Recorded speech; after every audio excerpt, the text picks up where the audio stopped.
السلام علیکم ګرانو کتونکو الف خان شیرپوسټ تاسو په خدمت کې د نننی ویلاګ سره حاضر دی. ګرانو کتونکو زه په نننی ویلاګ کې په څلورو ایشوګانو باندې خبرې اترې کوم. لومبي هغه چې زموږ د 400 نه خلک اغوا کیږي، ولې اغوا کیږي او څنګه اغوا کیږي، د دې صورت حال به بیانو.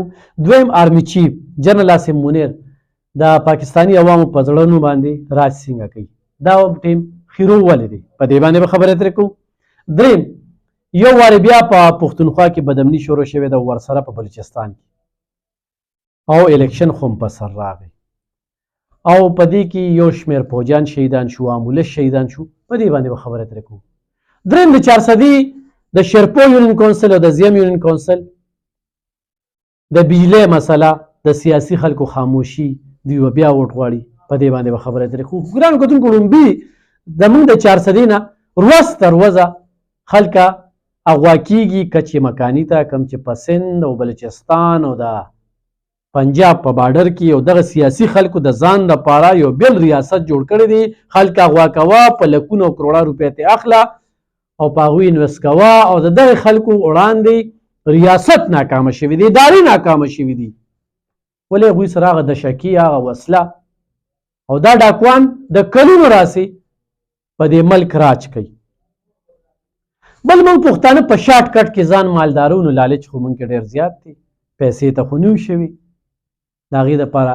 خو دا بمي چودنې کېږي نو دا هم څوک کوي څه ده، انډیا نه موږ پسې کسان نه راځي، نه د امریکې اسرائیلو نه راځي، خو د دې ځای خلکو له پیسې ورکړي او دلته کې بمي چودنه وکړي. یا دلته کې چې کوم ځوان لسم وکړي نو چې د بل بنګلې ته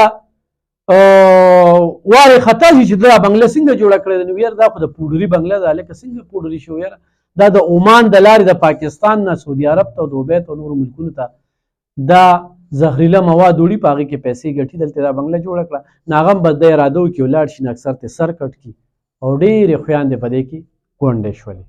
د دغه ایس پروشو لپاره ټوټان ګرځي نن سبا کلو په کلو، هلکه بهر ملته ځي، راځه عمره هم د باندې وکړم او پیسې به مو ګټل، ته به ایس هم خرڅ کړي. دغه شانتي دی خلکو له دغه کچي مکاني دا خلک لالچ ورکي، د سړي په فیسبوک باندې یا په ټلیفون باندې یا په یوټیوب باندې دا کار ته وګوري چې دې څه کار کوي، نو په هغه کار کې لالچ ورکي، چاته وایي ما سره لرګي ټالونه دي یا داسې جینکۍ پیدا کړي دي چې هغه جینکۍ ورته دا خبره کوي چې یاره زه یتیم یم، زما ډېر سامان دی او ما سره واده وکړه. نو یو واقعه ونه شوه، تورنزو نه دې نه مخکې فضل جان لاړه، بیا د هغې نه پس یو بل افغانۍ لاړه، فضل جان هم افغانۍ و، اکثریت پکې د دې ضلعې سره تعلق نه ساتي خو دوکه کوي او د دې ضلعې نه ځي، داسې سړېرونه لاړل. اوس د تورنزو نه یو بل تللی دی چې دغه تورنزو سره هم تعلق دی او سرکي سره هم تعلق دی. دا تاسو د تصویر نه دا ځوان دی وخت کې د دغه ډاکوانو په ولقه کې دی، بچی یې پریشانه، مور پلار یې پریشانه، خاندان پریشانه، خو په څه کې تللی؟ په لالچ کې. دلې لالچ ورکړی دی چې هلته تللی دی نو هلته په زنځیرونو تړلی دی، په یخ اوبو کې غوپې ورکوي، یو ډېر ظلم زیاتې ورسره کوي. نن په سرکي کې شاهنام خان د هغه ملګري او داسې نور یو شمېر خلک راغونډ شوي او دې دپاره د ریاست نه غوښتنه کوله او د 400 سیاسي خلکو نه غوښتنه کوله چې ده خو یو غلطي کړې ده، خو دلته کې ورپسې بچي پریشانه دي، مور پلار پریشان دي، کور ودانه پریشانه ده، نو د دې دپاره څه بندوبست وکړي. خدای کچی مکانی نه چې کله کس بازیاب کوي نو د ریاست کار څه وي؟ بې حسي، چې دوی ته پته لګي چې دوی یو کس په لاهور کې مزدوري کوي، بلې په سند کې مزدوري کوي، بلې په بلوچستان کې، نو دغه ځای پولیس دغه بې خونده پولیس په ځي هغه کس په اغوا کوي، دوی ته به وایي چې موږ د نه کس اغوا کړو، موږ له دغه کس راکړه چې دا کس درکړو. دومره په دغه کچې مکاني باندې دا ریاست ناکامه شوې ده، ادارې ناکامه شوې دي. دا د 400 نه یو واقعه ونه شوه. نو زما دې خلکو ته خواست دی چې تاسو په شارټ کټ باندې ځان مالداروي او خلک د لالچ درکوي او څه وینه اول ته کې بوزي نو هلته کې بیا وتړي.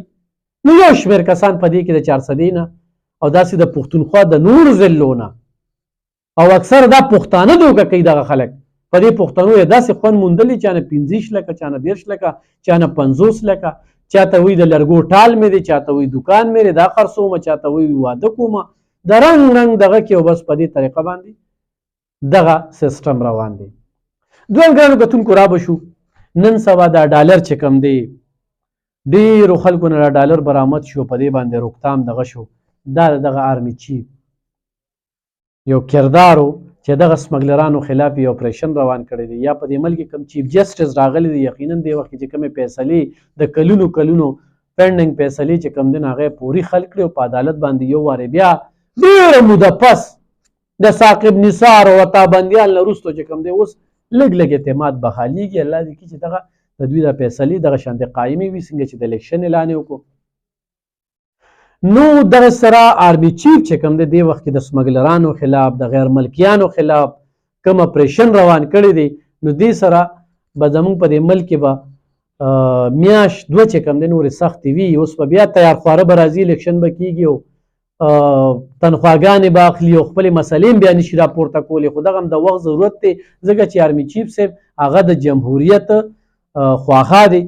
ګینې دې وخت کې چې کوم نظام روان دی نو عوام دې وخت کې مطمئن دي، خو دې سیاسي خلکو ته زما دا خواست چې دې نه سبق واخلې تاسو چې دغې کورسو ته ورسئ نو یکدم بدل شي، بیا سره د قام بالکل فکر نه وي. اوس به بیا د خلکو دواګانو کې ګرځئ، خلکو ته به ورونه وښئ، خو بیا د قوم مسلې چې کوم دی قوم نن بېروزګاره دی او په لکو خلک دا ملک پرېږدي او بهر ته تښتي. دا ستاسو د دې سیاستدانانو د غلطو پالیسو په وجه باندې. خو ګرانو کتونکو په تاریخ کې زما په صحافتي دور کې آرمي چیف جنرال عاصم منیر یقینا چې کوم اقدامات پورته کړي دي د خلکو یو وارې بیا په پوج باندې خو اعتماد بحالېږي لګیا دی او عاصم منیر سره د قوم کومه مینه چې ده نو هغه خو لیدل کېږي. نو دا یو ډېر ښه اقدام دی چې دا موږ وستایو او په دې ورته موږ ډاډ ورکړو. ورسره د آرمي چیف صاحب نه هم دا غوښتنه کوو او د واکدارانو نه هم دا غوښتنه کوو چې زمون په دې ملک کې دا بدامني شروع شوله. په ایربیس باندې دغه ترهګر ورځي او په ایربیس باندې حمله کوي.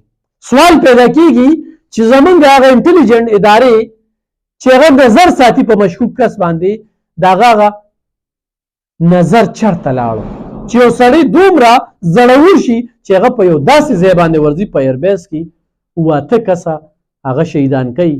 هغه کې د بده مرغه زموږ د 400 ضرور چې کم دی نو هغه په اف سی کې وي، خو په فرنټیر کور کې وي، خو په آرمي کې وي، خو په پولیس کې وي، نو هغه به قرباني ورکوي. نو د ترنو ډاګې پکې یو ځوان چې کم دی هغه هم شهید شوی دی. او دا په ایربیس باندې یا د آرمي په چوڼۍ باندې یا په سی ټي ډي په دفتر باندې یا په پولیس باندې دا حملې کول هغه د ضیا وخت یاد تازه کوي چې کله باچاهان وفات شو. نو د انډیا وزیر اعظم هغه د باچاهان جنازې لراځي د پیښور په ایرپورټ باندې جس کوشي هغه هم تی کوشي. خو تر دې وخته پورې زمونږه د پاکستان ادارې نه وي خبر، وزیر اعظم نه وي خبر، د پښتونخوا گورنر نه وي خبر، وزیر اعلی نه وي خبر. نو هغه وخت وګوره دی 2024 ته وګوره چې په دې جدید دور کې هم زموږ د ادارو دا ناکامي ولې ده په دې باندې لږه نظرثاني پکار ده چې زما په ملک کې دغه خلک راځي او دغه بیا داسې ځای ته ورځي زه په بازار کې وکي، په منډۍ کې وکي، په جنازه کې وکي، په بل ځای کې یو ځای ته محفوظه نه دی د دغه درندګانو نه. په خود دغه شانتې ځای ته چې در رسي نو دلته کې ډېر لوی سوالونه راپورته کېږي. یا اے پی ایس واقعه ده، یا چې کوم دنو په قصه خوانۍ کې ده، یا چې کومه ده دغه پولیس لین باندې کومه وشوله، نو دا د دغه ادارو ناکامي په ګوته کوي. نو په دې باندې نظرثاني پکار ده. الله دې کړي چې زموږ په دې ملک کې امن راشي، چې دا ملک نو موږ به یو. او بل آرمي چیف صاحب چې کومو د غدارانو خلاف اپریشن روان کړی دی، کوم دغه لونډو لپاړو ډېر داسې ثابت شو ډېرو ذمهوارو خلکو دا کوم سیاسي خلک چې دې وخت کې د بعضې خلکو نه نفرت کوي او ډډه ترې کوي، نو هغوی باندې ثابت شو چې دې راله کار کوي، د اسرائیل له کار کوي په دې ملک کې. نو په هغې باندې ډېره موده پس لاس واچولی شو او ډېر زر د هغه به هم راښکاره شي. نو دغې شانتې خلکو موږ هم ترې نفرت کوو. او آرمي چیف صاحب چې د سمګلرانو خلاف کوم اپریشن روان کړی دی، دې سمګلرانو سره د دغه ادارې خلک هم ملو دي، پولیس هم ملو دي او سیاستدانان هم ملو دي. نو د دوی خلاف چې اوس کوم د اپریشن فیصله کړې ده، یقینا دا ډېره رسایلو ده ځکه چې دلته کې خودکش بمبار تیاریږي، دلته کې څوک چې آیس کی د دنه به یا تختې یا به مړکې یا به علاج کې یا به دې تختې. نو هر کلي کې چې کوم دی دغه شانتې خلک را پیدا کېږي، خو چاړه ورسره یو، خو چاقو ورسره یو، خو تبر ورسره ګزار د باندې کوي. په ځان نه دی، هغه ته هر سړی بلا ښکاري. نو خدای دې کي چې په دې کې خو هم کامیاب شي. خو ګرانو کتونکو چې زما دا ویډیو ګورئ اوده کېږي او په ځان کمبل راواچوئ، نو لږ سوچ وکړئ چې آیس نشه موږ په کوم حکومت کې وپېژنده، د سویلر نشه موږ په کوم حکومت کې وپېژنده، آیس یکدم په دې ملک کې څنګه زیات شو. د دې نه مخکې به چرس وو، هیروین به، پوډر به، وفین به. اوس د آیس نشه چې کومه ده دا ډېره خطرناکه نشه ده. دا په کم وخت کې په دې باندې لږ سوچ وکړئ، تاسو ته به د ملک د تباهۍ د سوکالۍ پته ولګي. په دې باندې ضرور سوچ.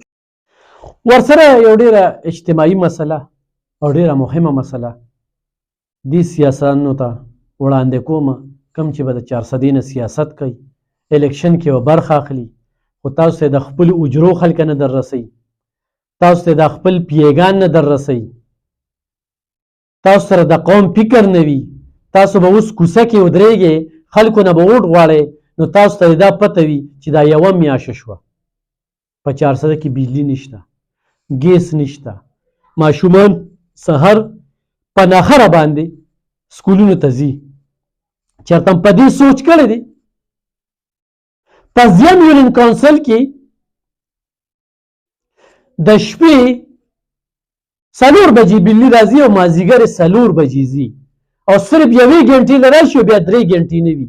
یو پی ایس په هغې نه چارج کېږي. موټر په دغه 1 ګنټه کې څوک په جوماتونو کې د اوبو قلت دی،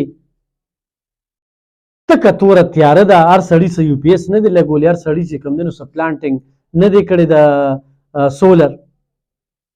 نو زه دې سیاستدانانو ته لږ وایم چې د خدای دپاره قوم سره مخلص شئ. قوم بیلونه هم ورکوي او مینتونه هم کوي او په تیاره کې هم دي. موږ چې کله د وابډې والا نه په دې باره کې تپوس وکړو چې دا څه لوبه روانه ده، نو هغه وویل یاره دا وزیر اعظم اعلان کړی. نو وزیر اعظم ته صرف دا 400 په نظر راځي، ځکه چې 400 د سیاستدانان ورته بې حسه ښکاري. او بیا تحصیل تنګي کې چې کوم بدخال دی، نو دا کاکړ صاحب په دې کې کاکړ دی، خو زه کاکړ صاحب ته وایم چې کاکړ صاحب تا د صرف د 400 په نظر راځي. هم په خال رقم وکړه، زموږ دې وخت کې یتیمان هم یو، یسیران هم یو، دا سیاستدانان هم تپوس نه کوي، دوی په خپلو مزو کې دي. نو دې وخت کې زه د 400 ټول سیاستدانان ګرم ګڼم چې نن بجلی نشته، ستاسو بچي خو په غټو غټو سکولونو کې او په غټو غټو بنګلو کې اوسي، نوکران چوکران دغه هر څه وي. د غریب د بچي دې ټایم کې لږ احساس هم وکړئ کنه. او چې ووټ ته والی نو بیا خو لکه د نورپرز د ګل چې کوم دی یا د پیري په فیسبوک را نازل شي، بیا هم څوک نه ویني. زما هم دا 2 کاله صحافت کې 30 کاله دا سیاستدانان دي د 400 ده. زه اکثر په اپوزیشن کې